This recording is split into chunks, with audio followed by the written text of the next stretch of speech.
शादी किया, तुम्हारे धर्म में आई, तुम मुझसे धर्म परिवर्तन करके शादी किए, तो क्या मुझे मतलब ऐसे छोड़ के जाने के लिए?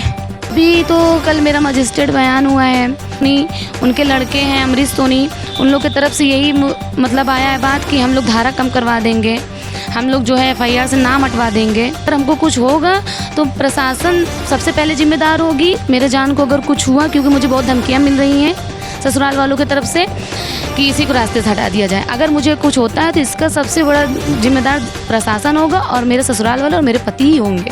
News service Shershah Bharat. इस वक्त मैं मुगराबाद शाहपुर जिला जौनपुर में जो देख रहे हैं, जिस तरह से हिंदू और मुस्लिम का ये जो धर्मांतरण होता है, आज हमारे बीच में खुशबू जी हैं और जो हिंदू धर्म से, हिंदू रीतिवादों से शादी किया, ये इनका दावा है। तो आपकी ये जो लड़का है उनका क्या नाम है? सनी सोनी। तो सनी सोनी की जो आपकी कहानी कैसे शुरुआत हुई, मतलब किस तरह से हुई, या स्कूल से हुई या घर परिवार से, या कैसे हुई? मैं कॉलेज जाती थी, उन्हीं के घर के रास्ते से मेरा डेली कॉलेज आना जाना था, तो वो मेरे पीछे आते थे, जो है अपना बात यही सब रखते थे, मेरे पीछे डेली आते थे।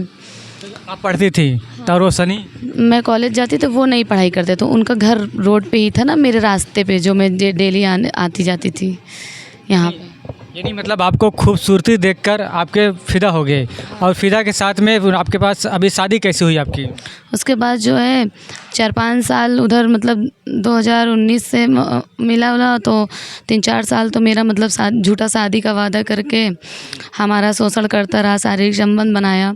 उसके बाद क्या कि खुशबू मैं भविष्य में तुम्ही से शादी करूँगा। उसके बाद जो है मेरा, जब मैं बाली कोई शादी की बात करी, तो उसके बाद जो है फिर उसने हाई कोर्ट में रिट दाखिल किया कि हम लोग अलग अलग जाति के, हम लोग की शादी मतलब कोई विवाद ना हो, कोई तुम्हारे फैमिली मेरे फैमिली बीच में ना है, हमें प्रोटेक्शन चाहिए।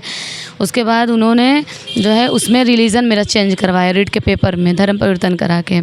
फिर उसके बाद पिछले बार 20 अगस्त को 2025 में आर्य समाज इलाहाबाद हाई कोर्ट में जो है वहाँ मतलब जैसे वो बना था मंडप उंडप पंडित जी का, तो वहाँ धर्म परिवर्तन करके मेरी शादी की मुझसे। आर्य समाज वाले अभी जो है अपने वहाँ पे कुछ लिखा पढ़ी दिया था? जो हुआ था वहाँ पे मुझे यही पता चला कि उनके द्वारा जो भी वहाँ पे मतलब दिए गए सब वो थे गवाह, वो मेरे नंदोई द्वारा वहाँ पे पेश किया गया था। मतलब कि जो भी वो किए हो, चाहे फेक लगाए, चाहे जैसे किए हो, उसके बाद जो भी डॉक्यूमेंट मिला था पेपर वगैरह, वो मेरी ननंद रखी हैं, मेरे हस्बैंड मेरे पास नहीं लाए। अब वो लेकिन हाँ उन्होंने रजिस्टर्ड नहीं करवाया जौनपुर से, बोले हो गया है। हम बोले नहीं रजिस्टर करवाओ ना जौनपुर से, लेकिन वो कुछ बोले नहीं, बोले कि हो गया है, सब हो गया है। तो वो अपनी बहन के यहाँ रख दिए मेरा सारा डॉक्यूमेंट। उसके बाद यहाँ किराए के रूम पे जहाँ मैं बैठी हूँ, ऊपर का रूम है किराए का, वो मेरे ससुर आए दिलाएँ, बोले कि 1 साल रह लो, तुम्हारे देवर की शादी करके तुमको हम घर पे ले चलते हैं, पहले ले जाएंगे तो हम जो है समाज से उठा दिए जाएंगे। अभी ये बताइए, जब आपने शादी कर लिया, शादी करने के बाद में आपको उन्होंने कहाँ कहाँ घुमाया, घर में रखा, किस जगह रखा? जब वो 2024 में रीट दाखिल किए तो उसके बाद मुझे नमो घाट और ले गए थे। बिल्कुल नमो घाट कहाँ बना रहे? हाँ, सिंदूर उंदूर तब मैं लगाई थी, सब ले गए थे। फिर उसके बाद जब पिछले बार आर्य समाज से किए, पहले तो रीट दाखिल किए थे, फिर उसके बाद मुझे यही ऊपर 4 रूम में बिल्कुल पैक करके, ना मुझे किसी से मिलने जुलने देते थे, ना ही मुझे किसी से बातचीत करने की अनुमति थी। और मेरे ससुर जो है और बाकी ये डेली दुकान उकान जाते थे, फैमिली से अपने मिलते जुलते थे, लेकिन हमसे किसी से मिलने जुलने नहीं देते थे। अंदर 4 रूम इसलिए लिए थे एकदम जैसे मतलब मुझे किडनैप करके रखते थे, ना किसी से बात ना चीत। जब उनका मन चाहता था उनकी फैमिली का आके मारना पीटना। उसके बाद इस बीच में पूरे मेरे ससुराल वाले, मेरे ननद नंदोई, मेरा देवर, मेरे साथ मेरे ससुर हस्तक्षेप करते रहते थे, दखल अंदाजी कुछ ना कुछ चीज़ में। मेरे पति मेरे पास आते थे, उसके लिए मेरी ननद दबाव डालती थी, रोक टोक करती थी। फिर कैसे भी करके प्रेगनेंसी हुई तो उसके लिए गर्भपात के लिए दबाव डाली मेरे ननद और नंदोई। उसके बाद ये लोग जो हैं आए 22 मई को, मुझे मार पीट के मेडिसिन ज़बरदस्ती मेरे मुँह में डालें, मेरा हस्बैंड, मेरी ननद नंदोई। इसके बाद जो है उस टाइम अल्ट्रासाउंड नहीं कराया। जब मेरा गर्भपात हो गया, मुझे ब्लीडिंग हुआ, मेरी तबीयत ख़राब हुई, तब मुझे हर्षित मतलब है ना यहीं मुगराबाद शाहपुर जन्नत हॉस्पिटल के पास, वहाँ जाके अल्ट्रासाउंड कराएं, जिसमें ये दिखाने के लिए कि बच्चा है कि नहीं है, सब कुछ नॉर्मल आ जाए। मतलब कोई तरीके से मेरे पास सबूत नहीं बचने दिए। यानी सारा कागज उन्होंने सब रख लिया? हाँ, नहीं जो अल्ट्रासाउंड उसका पेपर है मेरे पास, लेकिन उसमें सब क्या है या नॉर्मल क्या नहीं, क्योंकि मतलब गर्भपात करने के बाद जब अल्ट्रासाउंड हुआ तो उसमें क्या आएगा। उसके बाद फिर जो है फिर 10 दिन कैसे भी करके थे मेरे पास। फिर 7 जुलाई से फ़ोन स्विच ऑफ करके फैमिली ने उनको कहीं भगा दिया। जब फैमिली से पूछने गए तो फैमिली हमसे बात ही नहीं कर रही, हमको भगा दी घर से 112 बुला के। थाने गए, कई दिन शुरू में थाने में कोई सुनवाई नहीं। फिर उसके बाद मैं कलेक्ट्री ऑफिस पहुंची, वहाँ से फिर मेरा बात आया, फ़ोन आया थाने में। फिर मेरा FIR दर्ज हुआ। मेरे ननंद रूबी सोनी और उनके हस्बैंड अंकित वर्मा और मेरे ससुर कन्हैया लाल उर्फ पप्पू सोनी और सास और मेरा देवर ऋषभ सोनी, मेरे पति सनी सोनी, सबके ऊपर मुकदमा दर्ज हुआ। ये बताइए, जैसा कि आपने प्यार किया, प्यार करके शादी किया, शादी करने के बाद क्या आपके घर वाले क्या आपको कुछ दबाव नहीं लगाया? मेरे घर वाले बहुत रोके टोके और मेरे घर वाले तो मेरी शादी भी पढ़ा दिए थे। 2023 में ही मेरी शादी पड़ी, लेकिन जो है पहले से सब बुक हो गया था।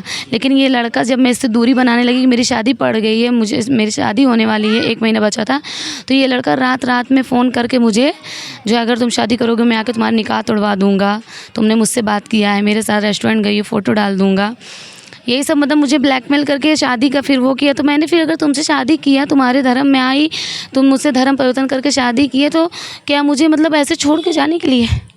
क्या आज मुझे ना उस धर्म को छोड़े ना इस धर्म को छोड़े? तो अभी क्या करेंगे? जो हमारे हिंदू सनातन के बहुत सारी संस्थाएं हैं, जैसे कि उन संस्थाओं से क्या विचारधारा रखती हैं? अब मैं यही मांग करती हूँ कि जो बजरंग दल वाले विश्व संगठन हैं, उनसे मैं यही मांग करती हूँ कि मुझे न्याय चाहिए। क्योंकि अगर मैं अपना माँ बाप मजहब सब उसके लिए उसने धर्म परिवर्तन कराया, मैं सब छोड़ के आई हूँ, तो क्या मेरे साथ मतलब यही होगा? मेरा कोई सहारा नहीं बनेगा? हाँ, मुझे मेरा अधिकार नहीं दिलाया जाएगा, मुझे मेरा परिवार, मेरे पति नहीं दिलाया जाएगा। अब मैं उसके साथ उसके घर में नहीं रहूँगी तो मैं कहाँ जाऊँगी? आज रूम वाला रखा है, कल वो भी निकाल सकता है भाड़े वाला, क्योंकि मैं कहाँ से करूँ? मेरे पास ना खाने के लिए ना पीने के लिए है, ना ही मेरा कोई सहारा है, तो मैं कहाँ जाऊँ? तो मैं बस उन्हीं लोग से आशा करूँगी ना कि मेरा भाई मुझे न्याय दिलाएं वही लोग। तो अभी मुगरा बादशाहपुर पुलिस स्टेशन में आपने कंप्लेन लिखा है, वहाँ ने आपको क्या आश्वासन दिया? यही कि जो है उसके बाद मेरे ननंद नंदोई को कौशाम्बी से जाके गिरफ्तारी भी हुई। 3 दिन वो लोग थाने में थे। उसके बाद जो है जब मेरा पति आया तो जो यहाँ के मतलब वो है आलोक पति के नाम क्या है? सनी सोनी। तो आलोक गुप्ता सर जो हैं यहाँ के हैं, जो आलोक गुप्ता भैया, उनके यहाँ मेरे पति दिल्ली से आए। जब उनका लोकेशन का से निकला, उनकी गिरफ्तारी हुई, तो लड़के को दबाव बना के बुलाया गया कि तुम्हारे बहन बहनोई थाने में बैठे हैं, तुम आओ। तो जब आए तो जो आलोक गुप्ता भैया हैं वो थाने में लाए और मेरे ससुर और लोगों ने यही दबाव डाला थाने में कि पहले इसके ननंद नंदोई को छोड़ो, तब लड़के को हम लोग सरेंडर कर रहे हैं। अब बताइए, लड़का सरेंडर हो गया तो मेरे ननंद नंदोई को कब छोड़ दिया गया मुझे पता भी नहीं चला। पता नहीं चालान काटा गया कि पैसा लेके छोड़ा गया, मुझे कुछ नहीं पता। अब बताइए, जब मैं वहाँ वकील की, वहाँ पे कचहरी जौनपुर, नहीं मतलब आपने वकील किया है? हाँ, तो मेरी वकील जब मुझसे पूछ रही है किसका चालान हुआ, किसका मुकदमा में मतलब गिरफ्तारी हुई, जब मुझे कुछ थाने से पता ही नहीं चल रहा है, तो मैं किसका अपने वकील से बताऊँ कि वो लोग एक्सपोज करने के लिए बोल रहे हैं, या मेरे मतलब जो भी मैं उनकी क्लाइंट हूँ, उनका जो भी काम है वो हमसे पूछ रहे हैं, मैं उनसे क्या बताऊँ? क्योंकि सिर्फ पति की गिरफ्तारी हुई है, वो भी मैंने अभी देखा थोड़ी ना है, सिर्फ सुना है कि वो जेल गए हैं। हाँ, लेकिन मेरा कहने का मतलब ये, जब ननंद नंदोई को ऐसे ही छोड़ दिया गया बिना मुझे पता हुआ, मुझे दूसरों से पता चला कि वो लोग छुट गए थाने से ही। तो लड़के के माता पिता क्या कह रहे हैं? लड़के के माता पिता जो है क्या कहेंगे क्या? जब डेली पति मेरा साथ में रहता था, मम्मी फ़ोन करके भड़काती थी, ननंद फ़ोन करके भड़काती थी कि उसको छोड़ो, उसके पास बैठो नहीं, मुस्लिम लड़की इसको भगा दो। हाँ, उसके पास बैठो नहीं, उसके पास लेटो नहीं, उस लड़की को हम लोग घर नहीं लाएंगे, अगर तुम उसके साथ रहोगे फिर माँ बाप को भूल जाओ, यही सब कहती थी मेरी सास। तो अभी जो है आपका जो मैटर चल रहा है, कोर्ट में पहुंचा कि नहीं पहुंचा? अभी तो कल मेरा मजिस्ट्रेट बयान हुआ है और उसके बाद अब देखिए चार्जशीट कितने दिनों में लगता है। मुझे तो ये भी मतलब मेरे बड़े ससुर हैं सुरेश सोनी, उनके लड़के हैं अमरीश सोनी, उन लोग की तरफ से यही मतलब आया है बात कि हम लोग धारा कम करवा देंगे, हम लोग जो है FIR से नाम हटवा देंगे। मुझे धमकियाँ दी जा रही हैं। हाँ, और जो है मेरे ससुराल की तरफ से तो मुझे जान से मारने की धमकी मिल ही रही है कि इसको ही रास्ते से हटा दिया जाए। हाँ, तो मेरा कहने का मतलब ये है कि सब जान रहे हैं गलत हुआ है, फिर भी गलत का साथ दिया जा रहा है। आखिर मैं अब कहाँ जाऊँगी? जब मुझसे धर्म परिवर्तन किया है, शादी की है, तो अब मैं कहाँ जाऊँगी? मुझे तो न्याय ही चाहिए ना। अब ये बताइए, जैसे कि आप आज इस टाइम कुछ होता है, उसका जिम्मेदार कौन होगा? अब यही है, अकेले के रूम पे है, भाड़े के रूम पे 4 रूम पे, दिन तो कट जाता है लेकिन रात में मुझे बहुत डर लगता है। और अगर मुझे कुछ होगा भी तो इसके जिम्मेदार तो मेरे ससुराल और मेरे पति ही होंगे। और जो है ससुराल में जब मैंने जिसके ऊपर मुकदमा किया है तो एक बार सबकी गिरफ्तारी होनी चाहिए ना। हाँ, सबसे ज़्यादा अगर हमको कुछ होगा तो प्रशासन सबसे पहले जिम्मेदार होगी। मेरे जान को अगर कुछ हुआ, क्योंकि मुझे बहुत धमकियाँ मिल रही हैं ससुराल वालों की तरफ से कि इसी को रास्ते से हटा दिया जाए। अगर मुझे कुछ होता है तो इसका सबसे बड़ा जिम्मेदार प्रशासन होगा और मेरे ससुराल वाले और मेरे पति ही होंगे। तो देखिए ये जिस तरह से ये खुशबू जी हैं जो सनी ने शादी किया और शादी कर झांसा देकर मैंने दिखाना ये भी चाहता हूँ कि कितने साथ इनके साथ फ़ोटोज़ भी हैं और वीडियोस कितना है, मैं वो भी दिखाने का कोशिश करूँगा। न्यूज़ सर्वे राम कुमार, मुगरा बादशाहपुर, जिला जौनपुर।